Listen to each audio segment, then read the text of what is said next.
Bonjour chers élèves, on va faire dans cette séance vidéo la correction du devoir maison numéro 3.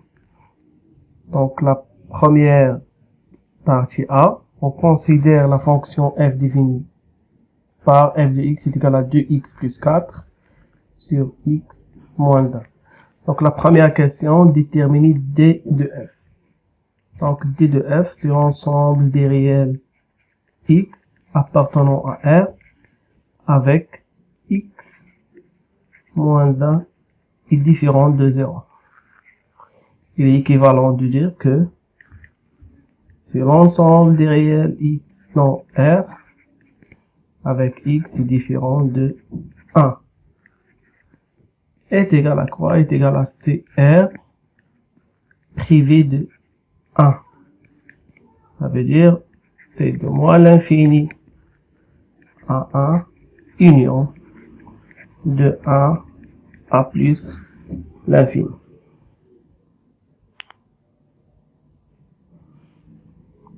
Donc, voilà la première question.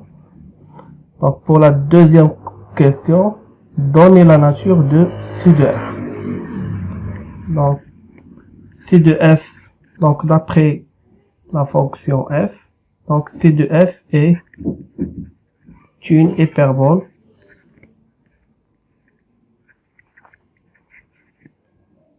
Pourquoi? Parce que la fonction f est de la forme ax plus b sur c de x plus d. Donc, les caractéristiques de c de f, ou de la courbe, donc on a le centre de symétrie. Donc, le centre de symétrie, c'est oméga. Donc, c'est quoi oméga? C'est x pour x, c'est 1, l'abscisse c'est 1, et l'ordonnée c'est 2 sur 1, donc l'abscisse c'est 1 et 2 sur 1, ça veut dire 1 et 2, c'est le centre de symétrie de ces deux. Les asymptotes, donc on a les asymptotes,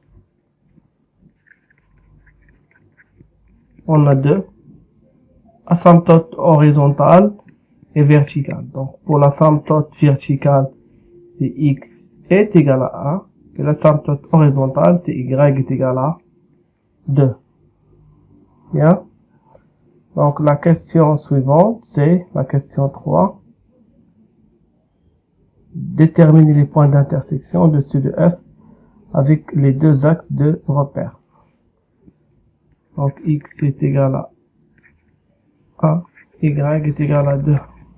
Pour l'intersection avec l'axe des axes de repère, donc déterminons d'abord l'intersection de C de f avec l'axe des abscisses OX.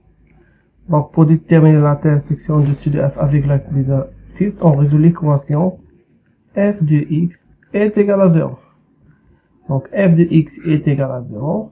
Donc, on a la fonction f, c'est 2x plus 4 sur x moins 1 est égal à 0. Donc, équivalent de 2x plus 4 est égal à 0. Équivalent de x est égal à moins 4. X est égal à moins 4 sur 2. Donc, c'est moins 2. Donc, l'intersection avec l'axe des abscisses, c'est le point A. Donc, l'abscisse moins 2 est d'ordonnée 0. Donc, pour l'intersection de C de f,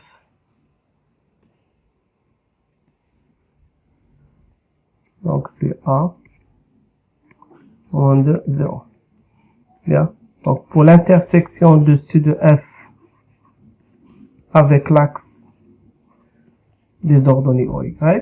Donc, on calcule l'image de 0. Donc, f de 0 est égal à 2 fois 0 plus 4 sur 0 moins 1. Est égal à 2 sur moins 1 est égal à moins 2.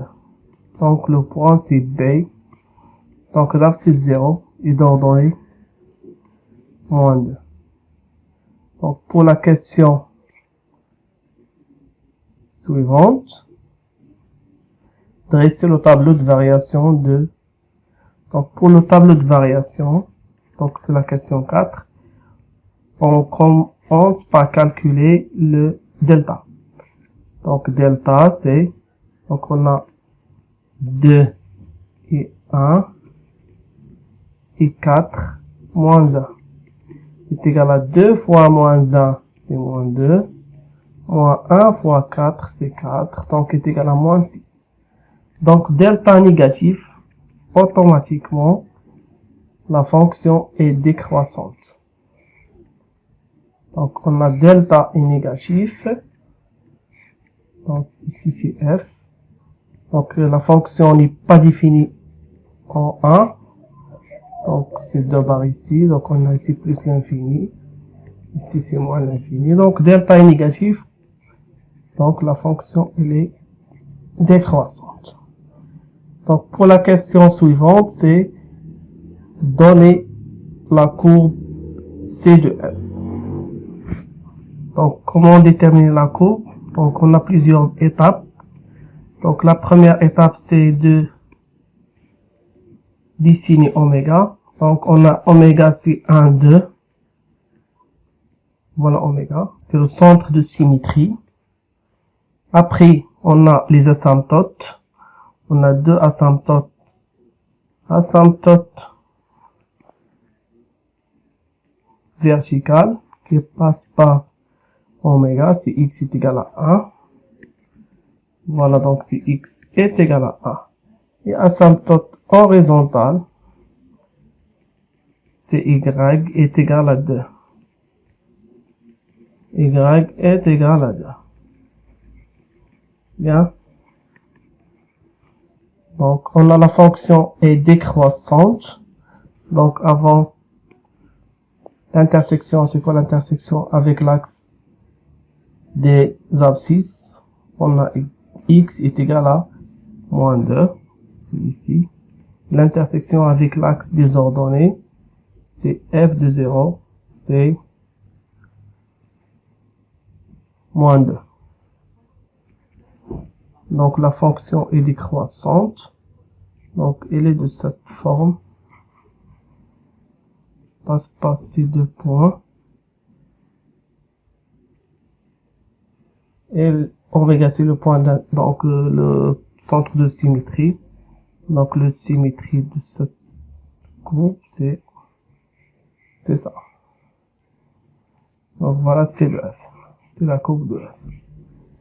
Bien. Donc, passons partie B. Donc, on considère la fonction f définie sur R par g de x. C'est 3x au carré moins 12x plus 14. Donc, la première question, calculer les images de 2 et 3 et 1 par la fonction f.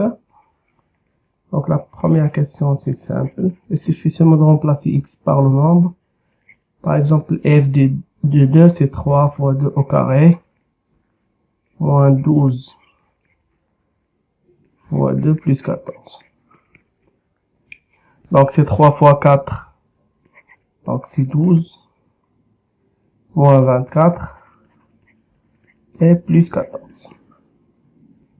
Donc, est égal à 12 plus 14, c'est 26, moins 24. Donc, est égal à 2. Donc, l'image de 2, c'est 2. La même chose pour le 3 et pour 1. Donc, passons à la question 2. Donner la nature du C de f et ses caractéristiques. Donc, pour la nature du C de f, donc C de f ici est une parabole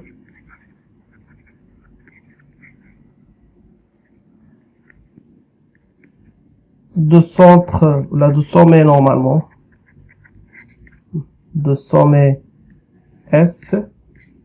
Donc, le sommet S, c'est moins B sur 2A. Donc, calculons moins B sur 2A. Donc, moins B sur 2A, c'est moins 12, c'est 12. 2A, ça veut dire 2 fois 3, c'est 6. 12 sur 6, c'est 2. Donc, l'abscisse, c'est 2. Et l'ordonnée, c'est l'image de 2. On a déjà calculé l'image de 2, c'est 2. Donc, le sommet, c'est S de 2. Et l'axe de symétrie. Donc, l'axe de symétrie, c'est X est égal à moins B sur 2A. Ça veut dire X est égal à 2. Bien. Donc, la question suivante, c'est l'intersection.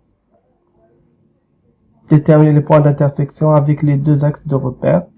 Donc, pour l'intersection de C de F avec l'axe des ordonnées OY, donc il suffit de calculer l'image de 0 parce que F est déjà défini.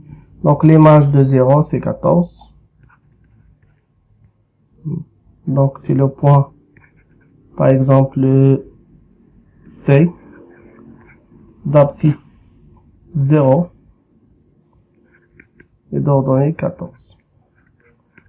Et pour l'intersection de C de F avec l'axe des abscisses OX, donc il faut résoudre l'équation f de x est égal à 0.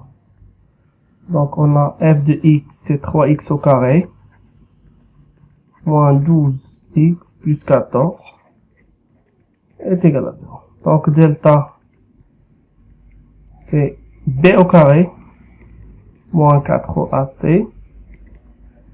Donc ça veut dire moins 12 au carré, moins 4 fois 3 fois 14. Donc moins 12 au carré, c'est 144. Et pour 4 fois 3 fois 14, donc 4 fois 3 fois 14, c'est 168 moins 144. Donc c'est 168. Donc c'est moins 46. Non, c'est 44. C'est moins 24. C'est moins 24. Donc on a ici delta est négatif. Automatiquement, il n'y a pas d'intersection de C de F avec les deux axes. Donc l'intersection de C de F avec les deux axes, c'est l'ensemble vide. Ça veut dire qu'il n'y a pas d'intersection de C de F avec les deux autres, avec l'axe des abscisses. Bien, donc passons à la question 4. Dresser le tableau de variation de F. Donc la fonction F, c'est 3x au carré, moins 12x plus 14. Donc A est égal à 3. Donc A, il est positif. Alors la fonction, donc le tableau de variation est de cette forme. Donc ici c'est F, ici c'est moins l'infini, plus l'infini. On a ici moins B sur 2A, c'est 2. Donc A est positive, donc elle est décroissante. Après, elle est croissante. Et l'image de 2, c'est 2. Bien. Donc, la dernière question, c'est construire C de F dans le même repère. Donc, C de G dans le même repère de C de F. Donc, pour la construction de C de F, donc la parabole, donc on commence par le sommet, c'est S de 2. Donc, c'est 2, c'est le sommet de S.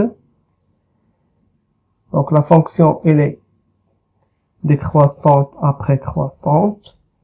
L'image de 3,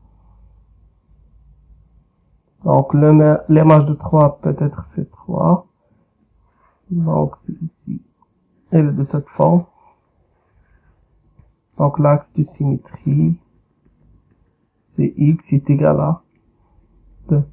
Donc voilà, c'est de g. Bien.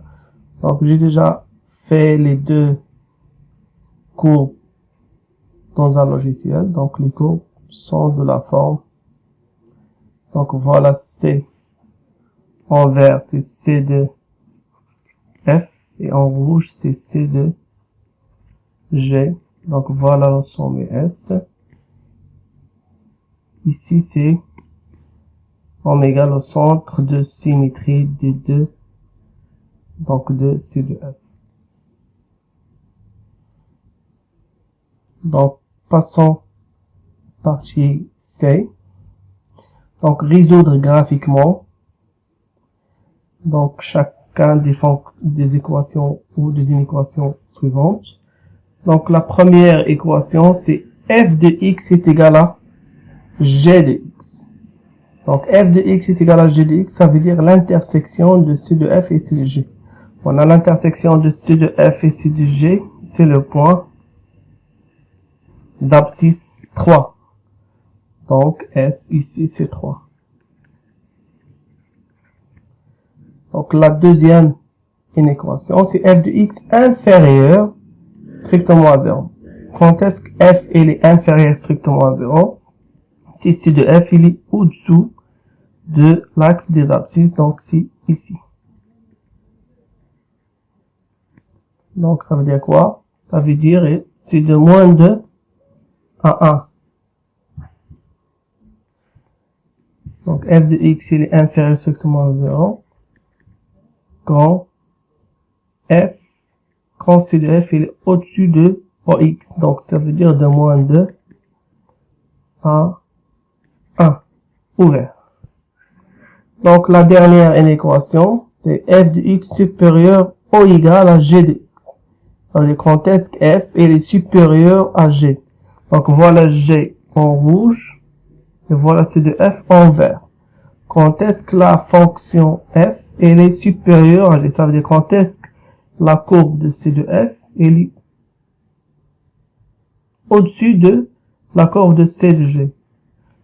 De moins l'infini à 1, on a c de g elle est au-dessus de c de f.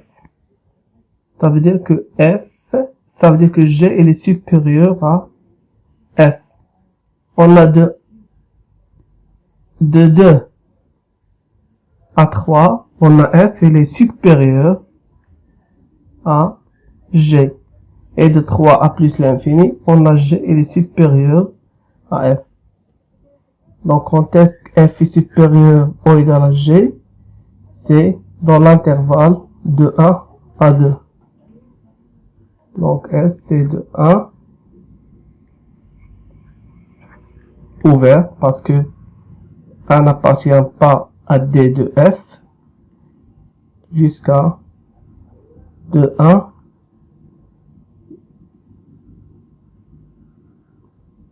à 2.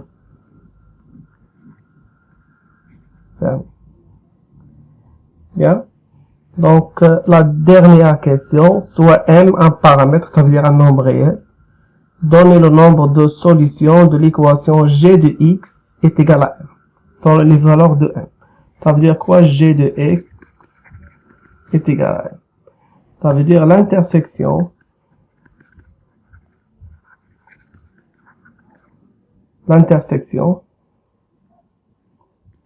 de c de g avec la courbe, donc avec normalement c'est pas la courbe, c'est la droite, même la courbe c'est correct, avec la droite d'équation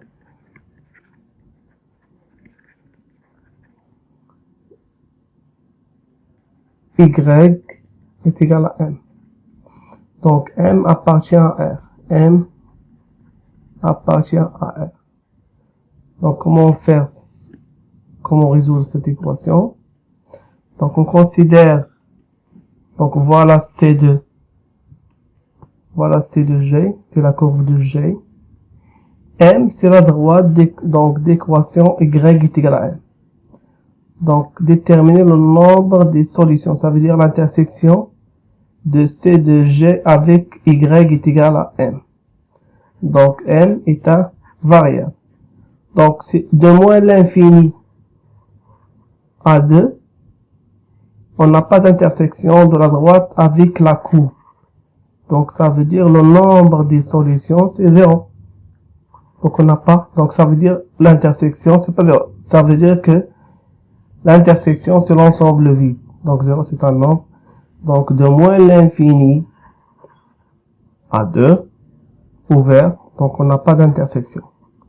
Mais, lorsque m est égal à 2, donc l'intersection de C de G avec la droite y est égal à m, on a un point. Donc, ça veut dire le nombre des solutions, c'est 1. Et lorsque m est supérieur strictement à 2, ça veut dire de 2 ouvert à plus l'infini, donc le nombre des solutions de l'équation, donc ça veut dire le nombre d'intersections, le nombre des points d'intersection de C de G avec y est égal à m, c'est 2. Donc, conclusion. De moins l'infini à 2 ouvert, le nombre d'intersections, on n'a pas d'intersection. Lorsque m est égal à 2, on a un point. Donc, le nombre des solutions, c'est 1. Et lorsque m est supérieur strictement à 2, ça veut dire de 2 à plus l'infini, le nombre d'intersections, c'est 2. Donc, on peut faire ça comme conclusion. Donc, le nombre des solutions. Donc, on a 3 cas. Cas numéro 1. Si m appartient à l'intervalle de moins l'infini à 2 ouvert. Donc, le nombre des solutions de l'équation g de x est égal à m, c'est 0. Donc, on parle ici de nombre. Ça veut dire nombre de solutions, c'est 0. Donc, on n'a pas d'intersection. Donc, le nombre de solutions, c'est pas les solutions, c'est le nombre des solutions. Donc, on n'a pas de solution, ça veut dire c'est 0. Cas numéro 2. Si m est égal à 2. Donc, le nombre des solutions de l'équation g de x est égal à m. Et une solution. On a une seule solution. Cas numéro 3. Si m appartient à l'intervalle, ça veut dire de 2 ouvert à plus l'infini. Donc, le nombre des solutions de l'équation g de x est égal à m. Et donc, on a 2 solutions. Ça, c'est d'après la courbe et l'intersection. Donc, de moins l'infini à 2. Donc, on n'a pas d'intersection. Donc, le nombre de solutions, c'est 0.